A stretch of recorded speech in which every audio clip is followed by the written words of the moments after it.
And you know what's going to happen. It is explosive diarrhea, and especially if you're nervous going for an event.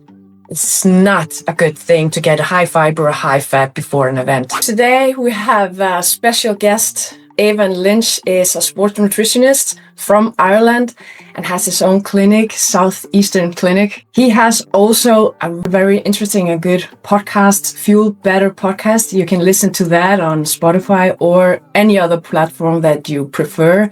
I want to talk about explosive diarrhea. Okay. I've seen an article that shows that 30 to 50% of long distance runners and cyclists have actually experienced that. And you are completely right. Nobody talks about it. Nobody talks about it to their friends. It's not like, wow, this happened. I went to the bush. I didn't know what happened, you know. And then they come to us and we get the stories. I'm very, very, very happy when people have courage to tell, because we can help them to make this go away. So let's talk about explosive diarrhea. Like, why does it happen and what can people do to not experience that? Yeah.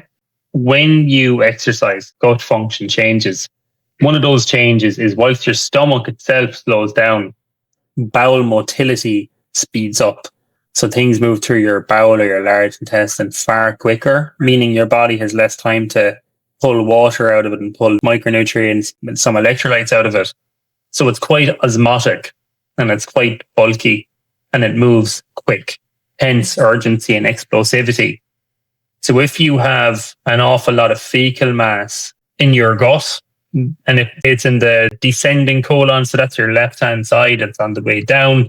If you have fecal mass hanging around there and you start running, that's going to move. It's going to move towards the exit. I don't know if people will be seeing the video of this, but if you look at the end of your colon, so that's your left-hand side, and that's your belly button is there. When poo gets to here, this kind of spot, that kind of rectal area there into your anal passage, that's when you feel, oh, I must go. When you exercise, it takes less time to go from there to the toilet, so it's more urgent. That's why you feel that as urgency. If it's explosive and very osmotic, you have no time at all, and it's to go now. The answer to this is number one. If you're doing a big training session the following morning, try not to eat too much fiber the day before. Minimize the fecal bulk that's going to be in your bowel, so you have less stuff to eject, so to speak. So that would be intentionally picking white rice over brown rice. Maybe not eating too many vegetables. Maybe go for a soup instead, something that's easier on your gut. That's going to yield better outcomes. Lower residue diet the day before is what we refer to there. Morning of, you don't want to get your timing wrong. If you have a meal, say high in fiber or high in fat, less than 3-4 hours before you train, compete, whatever you're doing, you're not absorbing that. That's going to rush through your stomach, partially digested and into your gut, where it's not kind of getting assimilated into your bloodstream. So that, again, very bulky, very osmotically active, meaning it will draw water into your gut, and it's like flushing a toilet if you were the toilet, so to speak. I think that information is so important to listen to, that the fiber attracts water into your gut. So you have more water in your feces, and that's why it's like it fills more up and you want to get it out faster, which is just biology. Yes, it is. And what can also be relevant for some people, you can have what I call it a temporary FODMAP sensitivity. Yeah, I suppose I would. As absorptive capacity drops, everyone's ability to absorb and digest things like lactose or excess fructose can become somewhat diminished. So someone who might have, I don't know, a big glass of milk and maybe loads of high fructose fruit. Generally, if they're not exercising, they might find that fine. They might find that really tough to absorb under exercise conditions. That's why you never see fructose as the dominant sugar source in carbohydrate products, or everyone would have really bad diarrhea all the time. So that's worth the consideration as well.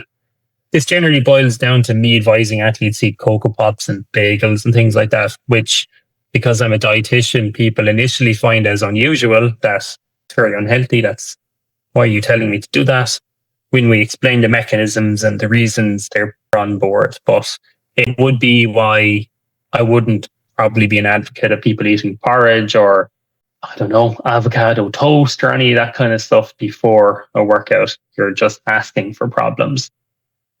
Yeah, I would really, not avocado toast, but like rice pudding could be really good, like syrup and banana or something like that.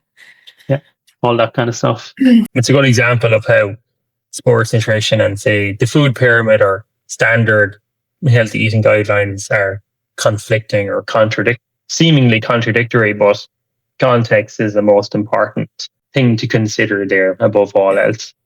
I have seen a client go for a vegetable salad with avocado and pesto before events.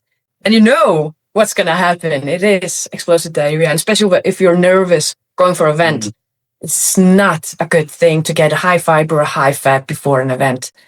Definitely not. And some clients have just thought this was normal or of anxiety or stress, and they did not see it as a diet issue. They saw it as a stress problem, but it is a diet issue.